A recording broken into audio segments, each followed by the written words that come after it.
솔로몬은 하나님의 은혜를 입은 사람입니다. 왜 그는 우리아의 아내 밧세바에서 태어난 다윗의 아들이기 때문에 그렇습니다. 그게 왜 은혜를 입었느냐? 우리 밧세바에서 태어난 다윗과 밧세바에서 태어난 첫 번째 아이는 하나님의 그 저주로 죽었어요. 예. 그러니까 밧세바에서 태어난 애들은 다 죽어야 마땅하다는 건데 다윗은 그 밧세바에서 태어났지만은 죽지 않았어요. 그 형들도 세 명이 되죠. 죽지 않고 오히려 왕이 되고 성전을 걷는 특권을 갖게 되고 그 성전 이름이 솔로몬 성전이다 부르게 되고 지혜와 부귀와 영화를 받았습니다. 솔로몬은 아주 하나님이 특별히 사랑했다 그런 것보다 하나님께서 아무리 큰 죄인이라 할지라도 하나님께서 자비와 긍휼을 베푸시고 그렇게 하면은 또 쓰임 받을 수 있다라는 것을 이제 솔로몬에 대한 이야기를 읽는 후세 사람들에게 하나님이 솔로몬을 통해 말씀하는 겁니다. 아무리 부족한 사람이고 신분이 형편없는 사람이고 죄의 뿌리에서 태어난 자라 할지라도 솔로몬처럼 하나님 앞에 일천번제를 드리고 낙헌제를 드리고 이렇게 헌신한 사람, 하나님을 사랑하는 사람들은 하나님이 귀하게 사용하신다라는 것을 보여줍니다. 우리 기독교 역사에도 여러분들이 들어보셨을 거예요. 기독교 역사에도 선교사들이 와서 선교할 때 사람들이 예수 믿으라 하면 예수 안 믿죠. 그래서 그 당시에도 똑같습니다. 그래서 그 가난한 사람들 다니면서 병을 고치고 또 말씀을 전하고 그렇게 하다가 이제 그 백정의 아들을 데리고 이 아이를 이제 그 백정이 죽어가면서 그러죠. 이 아이 좀 공부 좀 시켜달라. 그래서 그 아이를 데려가서 공부시키죠. 그래서 그 사람이 세브란스 의전을 나오고 그 집안이 의사 집안이 됐지. 의사 집안. 100년이 내려오면서 굉장히 왕성한 의사 집안이 된 그런 케이스도 있어요. 그러니까 하나님께 헌신한 사람, 선교사 밑에 들어가서 늘 그 뒷바라지하고 그러면서 공부해서 크게 쓰임을 받은 그런 사람들도 우리나라에 많이 나옵니다. 많이 나옵니다. 네. 그 성전을 건축하기를 마쳤다. 그랬습니다. 건축하기를 20년 동안 건축하기를 마쳤다. 성전 건축하는데 몇 달, 요즘 한 1년이면은 다 해버립니다. 근데 그 몇 달 혹은 1, 2년 시간이 걸려도 막 교인들이 막 힘들어 죽으려고 그러고 돈이 모자란다 그러면은 목사나 또 교회 지도자들은 막 이 가슴이 막 타들어가는 그런 일을 많이 겪는데 물론 솔로몬 왕이기 때문에 좀 다르겠지만은 그래도 20년 동안 성전과 왕궁을 건축했다. 굉장히 많은 시간이 걸리고 물질도 많이 들었겠죠. 근데 그걸 마쳤다. 20년 만에 마쳤다. 그랬습니다. 대부분의 사람들은 처음에는 열심을 내고 그렇게 하다가도 시간이 좀 걸리고 힘이 들면은 하나둘 슬그머니 사라져 버리는데 20년 동안 하나 같은 마음으로 일을 했다. 그랬습니다.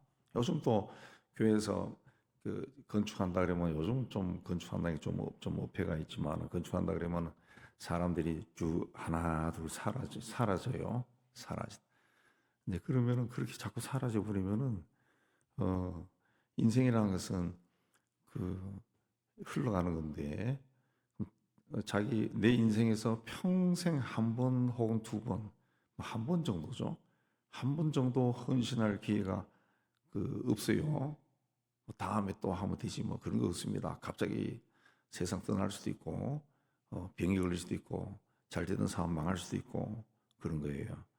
그래서 그럼 뭘 한다 그러면은 그걸 아유 힘들어라. 왜 자꾸 할까 하고 슬슬 피하고 사라지고 그런 것이 아니라 이거 내가 하나님께 헌신할 인생의 마지막 기회인가 보다라고 헌신을 하는 게 열심을 내는 게 좋습니다. 그게 선교지에 뭐를 교회를 짓는 것이든 그다음에 다니는 교회에서 무슨 일을 하는 것이든 그게 마지막 일이다. 뭐 목사님이나 교회 장로들이 하는 걸 보고 제 양반들은 왜 저렇게 하나 하고 툴툴거리는 게 아니라 이게 마지막 기회다. 그렇게 생각하고 하는 겁니다. 그건 하나님 하시는 것이기 때문에 하나님은 우리 개개인을 보시기 때문에 뭐 뭉뚱그려 가지고 복을 주시는 것보다 개개인을 보고 하시는 것이기 때문에 내 개인의 그 헌신을 통해 가지고 그 일을 하는 거죠. 일을 하죠. 그래서 갈 때는 최선을 다해서 열심히 하는 거죠. 끝까지 가는 겁니다. 끝까지. 그렇게 해서 다 마쳤다 그랬습니다. 그리고 2절부터 6절까지 이제 솔로몬이 또 뭘 합니까? 광야에 그 솔로몬에게 후람이 준 건축들을 솔로몬이 건축해서 이스라엘 백성들이 거기에 거주하게 했다 그랬습니다. 옛날은 이 서로 부족 간의 전쟁이 많기 때문에 성을 쌓는 거예요. 성벽을 쌓고 요새를 쌓고 그 안에 다 삽니다. 다 안에 살고 여러분 혹 영화에도 보시겠지만은 아침이 되면 성문을 열면은 밖에 나가서 농사를 짓고 또 적이 온다 그러면 또 들어가서 문 닫아 걸고 그런 걸 이제 건축했다는 거죠. 건축했다. 4절에서는 광야에도 건축하고 국고성을 건축했다. 국고성이라고 하는 것은 창고입니다. 창고. 예.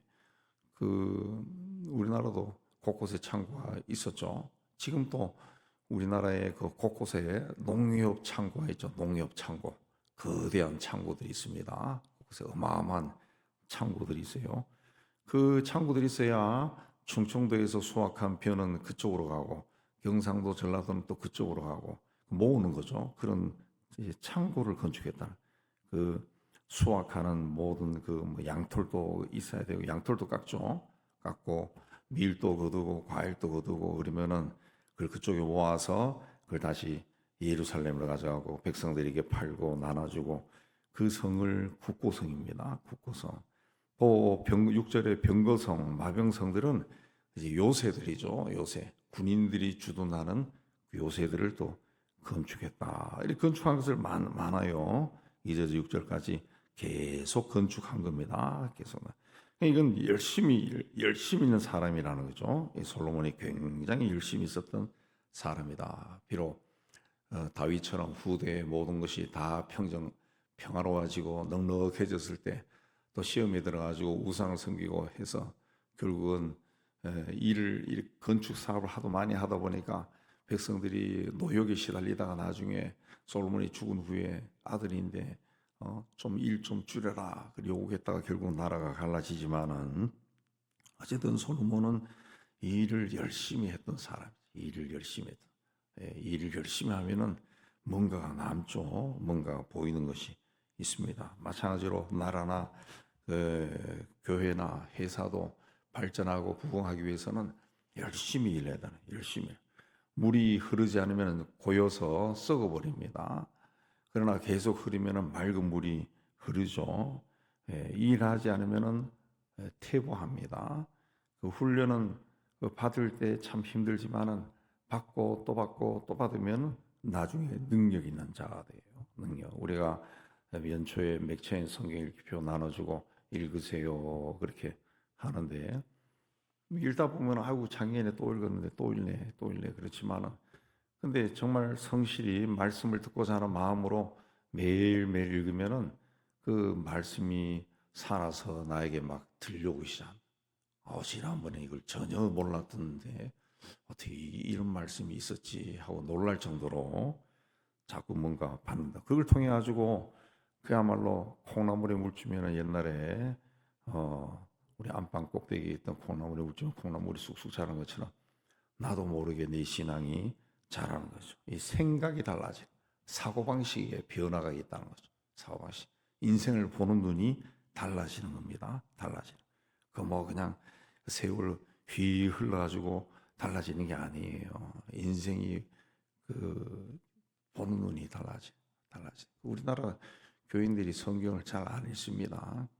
특별히 성경 잘 안 읽어도 사회적으로 뭐 교수고 사업가고 뭐 한 자리 하고 있으면은 교회에서 장로도 되고 막 그래요. 그러다 보니까 교회가 영적인 질이 떨어져서 오늘날 한때 뭐 기독교 인구가 뭐 인구의 4분의 1이니 뭐 하고 막 우쭐우쭐 그랬는데 그 4분의 1이 어디 간지 없어지고 다 없어지고 지금은 5분의 1도 안 된다 그랬어. 5분의 1도 안 되고 교회들마다 막 분쟁이 일어나고 왜 분쟁이 일어납니까? 왜 싸웁니까? 말씀이 없으니까 싸우는 거지. 성서적으로 사고를 못한다. 생각을. 예. 성서적인 사고만. 옛날에 우리가 신학교 다닐 때 성경적으로 사고하는 방법이라는 책도 있었어요. 그 성경적으로 사고하는 것은 억지로 A, B, C, D 배워가지고 오늘부터 성경적으로 사고하자, 생각하자 해서 되는 게 아니라 매일매일 성경을 꾸준히 읽는 가운데 성령께서 임하셔서 그때그때 깨달음을 주셔서 그게 내 안에 자꾸 쌓여서 10년, 20년, 30년 가면은 이제 세상을 보는 눈이 바뀌고 세상에서 일어나는 사건과 문제와 이 일을 생각하는 그 생각이 바뀌는 거죠. 바뀌는 것. 지난주에 말씀드린 것처럼 아삽의 마스길처럼 마스길이 뭡니까? 역사 뒤에서 하나님의 뜻이 뭔가 교훈을 얻는 건데 그 마스길이 생기는 거죠. 마스길이. 그래서 그러니까 뭐 잘 된다 해서 폴짝폴짝 뛰고 안 된다 해서 우울하게 고개 막 무릎 사이에 집어넣고 사는 게 아니라 왜 이런 일이 일어날까 하면서 생각을 교훈을 얻는 거죠. 교훈을 얻고 그래서 바뀌는 거예요. 바뀌는 거. 근데 많은 사람들이 하나님이 주신 그 한 달란트를 땅에 집어넣어 놓고 세월만 가고 나중에 주인이 돌아오면 똑같아. 주인은 한 달란트로 또 장사해서 이익을 남겨라. 근데 장사해서 이익을 남는다는 게 뭡니까? 한 달란트로 열심히 일을 하라는 거지. 하나님이 우리에게 성경책 한 권을 줬으면 그걸 가지고 열심히 읽고 생각하고 기도하고 공부해서 나중에 하나님 왔을 때 사람이 밖에 있어야 되는데 그냥 성경만 받고 성경 처박아 놓고 읽지도 않고 뭐라 그러면 나는 기독교인 이력서에 쓰고 기독교인 하지만은 잘 뭘 아는 게 없어요. 성경 구절 외우는 것도 하나도 없어. 그러면 회사 면접할 때도 떨어지죠. 기독교인이라 딱 해서 그럼 성경 구절 아는 거 한번 말해보세요. 그러면 하나도 없어. 그럼 창피한 거죠. 창피한. 한 달한테 묻어놓고 무사안일하게 살던 사람에게 주인이 악하고 게으른 종이라 그랬어요. 우리는 다 하나님으로부터 이 시대에 성경을 받았어요. 이 성경을 받고 싶어도 받지 못한 북한이나 그 옛날에 소련이나 또 중국이 지금도 그런다는데 성경을 다 외웠다잖아요. 다 외워버린다. 외워서 말이야. 북한 같은 경우는 더 외운다더라고요. 달달 외워버린. 근데 성경을 외우는 게 가능한가? 그런데 이거는 고대 시대부터 유대인들이 성경을 외웠어요. 왜? 인쇄술이 발달하지 않고 책이 없으니까 외웠다고. 우리나라 초기에도 쪽복음이라 해서 겨우 성경이 이제 마태복음 하나 번역하고 마가복음 하나 번역하고 이게 몇십 년씩 걸린다. 그래서 그 성경책 하나가 있으면 사람들이 막 외워버린다. 근데 성경 외우는 게 가능한가? 우리 청년 때 친구들하고 해봤거든. 해보니까 가능해요. 외워지더라고. 로마서를 통째로 다 외우고 갈라디아서를 다 통째로 외우고 가지고 막 잘 외우고 막 내기하고 이렇게 했는데 외울 수 있다. 예. 그렇게 해서 하나님이 옛날에 성경이 없었는데 지금은 성경이 있잖아요. 얼마나 많은 성경이 많이 나오는지 몰라. 요새는 주석 성경에서 약간의 설명이 되어 있는 단어 설명되어 있는 성경도 많아요. 옛날에는 그런 것도 없었고 옛날에는 성경 자체가 볼 수 없었죠. 중세 시대까지는 성경은 성직자만 읽는 거라고. 지금 이슬람 교도들이 똑같습니다. 이슬람 교도들이 코란은 성직자만 읽는 거라고 그 말을 해요. 그리고 코란은 신성한 책이기 때문에 번역을 하면 안 돼요. 그냥 아랍어예요, 아랍어. 그냥 아랍어를 모르는 이슬람 교인들은 코란을 읽지를 못한다. 우리 성경도 그런 시대가 있었다. 근데 지금은 하나님이 성경을 우리에게 줬어요. 그러면 이걸 꾸준히 읽고 해서 한 달란트가 5달란트가 되고 10달란트가 되도록 해야 된다는 거죠. 해야 돼. 자, 그렇게 해서 이제 남아 있는 사람들을 다 7, 8절에 역군으로 삼았다. 일꾼으로 삼았는데 9절, 10절에 보면은 이스라엘 자손들은 노예로 삼지 않았다. 그리고 군사와 지휘관의 우두머리와 병거와 마병의 지휘관으로 삼고 감독자로 삼았다. 그랬습니다. 자, 이스라엘 백성들은 자기와 같은 하나님을 믿는 사람들이에요. 그래서 같은 형제 자매입니다. 서로 도와줘야 될 사람들. 예, 하나님 나라에서 귀하게 살아야 될 사람들. 그래서 솔로몬이 그들을 대우했다. 예수께서 우리에게 기도를 가르칠 때도 하늘에 계신 우리 아버지여 그랬다. 우리 아버지. 저는 늘 이 패턴으로 기도하는데 그때마다 그 갈등이 있고 뭔가 싫은 그 크리스찬이 떠오릅니다. 그러면은 우리 아버지에서 탁 걸려. 우리 아버지. 그 사람도 오늘 기도할 때 하나님 아버지 그럴 텐데 내가 그 사람을 미워하면 어떡하나? 판단하면 어떡하나? 안 되지 해서 하늘에 계신 우리 아버지. 예수님도 우리 아버지라 했어요. 저 사람 또 아버지라고 그러고 네가 미워하는 저 사람도 아버지라고 그러고 네가 판단하고 정죄하는 저 사람도 아버지라 그래. 똑같이 아버지라는데 내가 그런 미워하는 마음을 가지고 아버지하고 뭘 기도가 되겠느냐? 안 되는 거죠. 솔로몬은 그래서 같은 동족들은 노예로 삼지 않았다. 그랬습니다. 같은 하나님의 백성이기 때문에 그랬습니다. 또 11절에 바로의 딸을 위에서 바로의 딸과 결혼했죠. 그래서 궁궐을 지어줬는데 그 솔로몬이 제일 사랑한 그 왕비가 이 바로의 딸로 나와요, 성경에. 근데 예루살렘에는 살지 못하게 했다는 거죠. 왜? 11절에 이는 여호와의 교회가 이런 곳은 다 거룩합니다. 솔로몬의 그런 분별력이 있었다는 거죠. 내가 제일 왕비들 중에 1000명 중에서 제일 사랑하는 여인이지만은 이 여자는 이방인이야. 그러니까 하나님의 교회가 있는 하나님의 임재가 있는 그 임재를 상징하는 교회가 있는 곳 예루살렘에는 살지 못하게 했다. 살게 하지 않았다. 다른 아마 좋은 곳에 왕궁을 지어가지고 거기에 거하게 했다. 그래서 솔로몬은 그렇게 분별력이 있는 사람. 그러니까 하나님이 솔로몬을 사랑한 것 같아요. 예. 이거는 하나님의 것, 이거는 세상 것.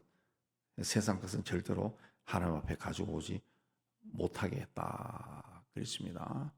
60년대부터 교회가 세속화되었다 해서 하버드대학의 하비 콕스가 세속화 도시 그런 책도 쓰고 그랬어요. 그 상당히 기독교계를 강타한 유명한 책인데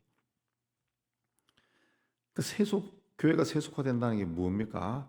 자꾸 세상 것을 가지고 교회에 들어와서 교회에서 뭔가 하려고 한다는 그거죠. 교회는 하나님 말씀이 제일 우선시되고 그 말씀을 기준으로 삼고 그 하나님의 일을 해야 되는데 자꾸 세상 방법들을 가지고 온다는 거죠. 그게 90년대 들어와서는 그게 또 마케팅 기법이 들어왔다. 마케팅. 예. 브랜드이 들어왔어요. 그래서 브랜드화된 교회도 마케팅 해야 된다. 이게 나와가지고 이제 번져 나가서 이제 여러분도 아시다시피 어떤 교회들이 생겨났습니까? 지교회가 생겨난 거예요. 지교회. 뭐 송파성전, 양재성전, 도봉성전. 이게 좋은 게 아니고 이게 세속화된 겁니다. 세속화. 그게 그냥 어느 날 뚝딱 사람들이 많이 모여가지고 그렇게 막 분리하고 이런 게 아니고 그게 자본주의의 마케팅, 브랜드 이 기법이 들어온 거예요. 80년대부터 들어온 거예요. 그거는 그 신학자들 아니라 일반 사람들이 이 책에도 나오는 이야기예요. 책에도 이야.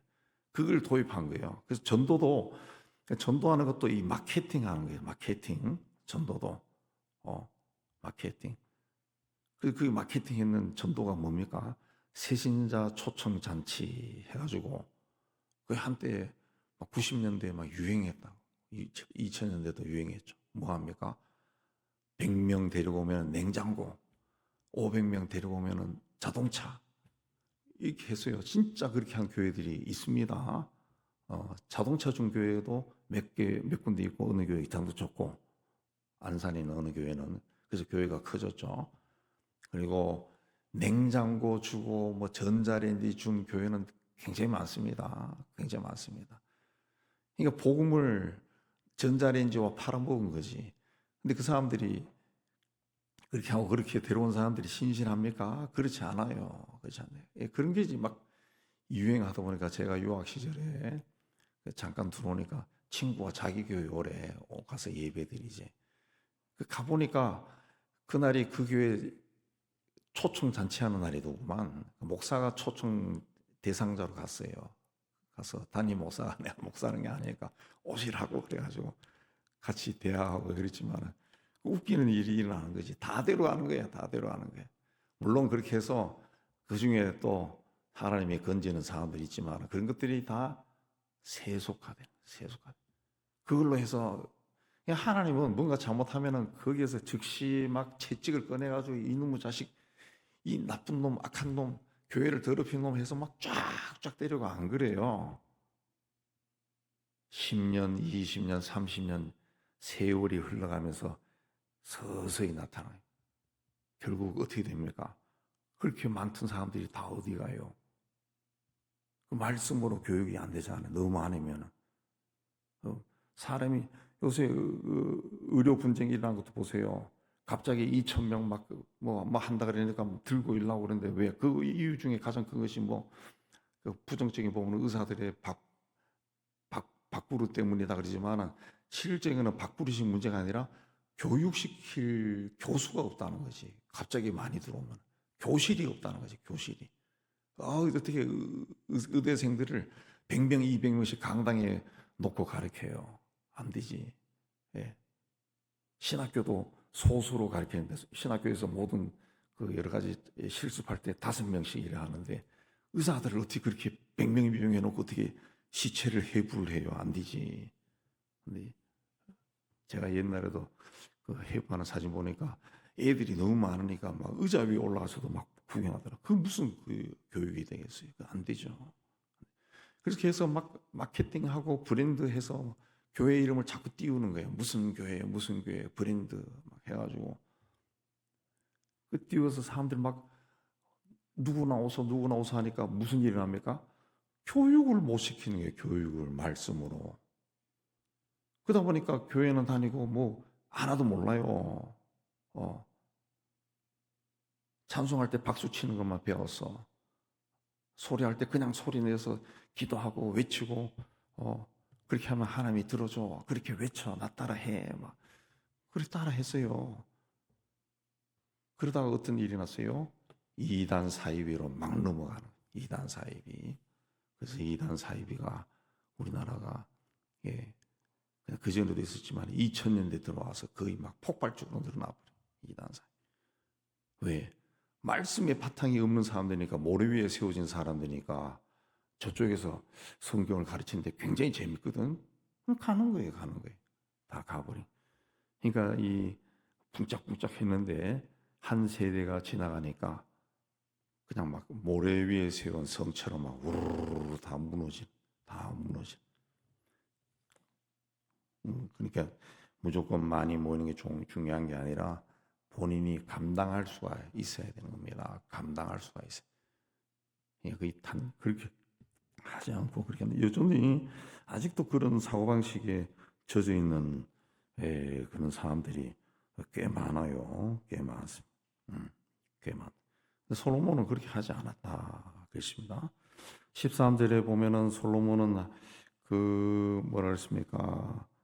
매일 일가와 안식일과 초하루와 정한절기 1년 세절기 무주교절 77절 초막절에 14절에 다윗의 규례를 따라 다윗의 규례를 따라 그렇게 그 또 하나님께 제사를 드렸다 예배를 드렸다. 그래서 모세의 명령 13절에 모세의 명령에 따라 14절에 다윗의 규례를 따라 항상 이 말씀을 앞세워서 그 말씀에 따라서 이 일을 했다. 그래서 14절에 보면 레위 사람들도 직분을 맡아서 제사에 찬송하고 제사 앞에 수종 들고 문지기도 하고 뭐 어떻게 보면은 좀 뭐 그렇게 대단한 일이 아니지만 그래도 하나님 말씀에 따라 그걸 했다. 충성스럽게 했다. 그래서 16절에 솔로몬이 여호와의 전에서 기초를 쌓던 날부터 준공하기까지 모든 것을 완비했고 결점 없이 끝났다. 그랬습니다.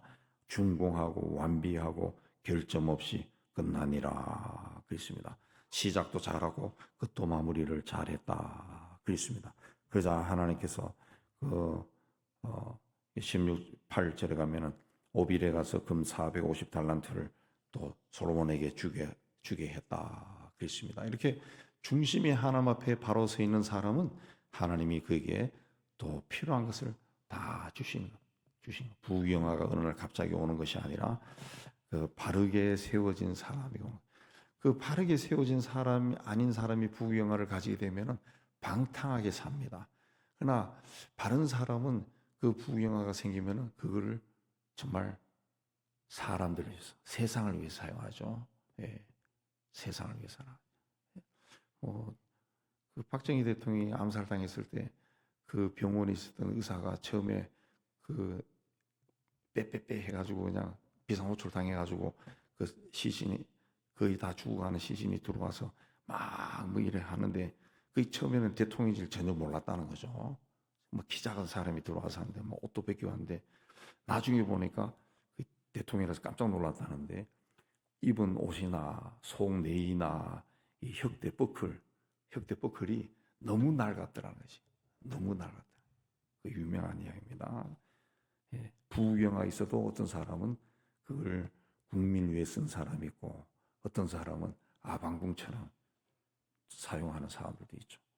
우리 하나님이 어떤 사람을 사랑할 것인가 우리가 많이 생각하고 이제 하나님 앞에 서는 여러분이 다 되어서 하나님이 주신 은혜를 받아 누리기를 주의 이름으로 축복합니다.